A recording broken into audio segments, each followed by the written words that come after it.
ఏమైంది అలా ఉన్నావు? ఏం లేదు మమ్మీ, మామూలుగానే. ఒంటో ఏమైనా బాలేదా?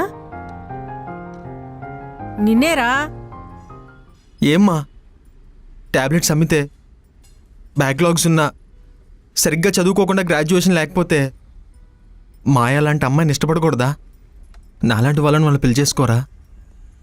మాయ వెళ్ళిపోయిన తర్వాత అర్థమవుతుందమ్మా తన్ని ఇంతలా ఇష్టపడుతున్నానా అని.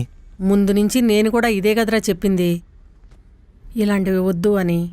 నాకు అదే అర్థం అవ్వట్లేదమ్మా. నువ్వు నన్ను చాలాసార్లు అడిగావు, ఎరా అమ్మాయి అంటే ఇష్టమా ఇష్టమా ఇష్టమా అని. అడిగిన ప్రతిసారి తనంటే ఇష్టమే, కానీ మనకు సెట్ అవుతున్న క్లారిటీ పిచ్చగా ఉండేది. హార్ట్కి బ్రెయిన్కి కమ్యూనికేషన్ గ్యాప్ చాలా ఎక్కువ ఉందనుకుంటా అమ్మా. అంతా తెలియకుండానే అయిపోయింది. ఇక్కడ ఇదంత వద్దు అని కోరుకుంటున్నా, ఇక్కడ ఇదంతా కావాలని కోరుకుంటుంది.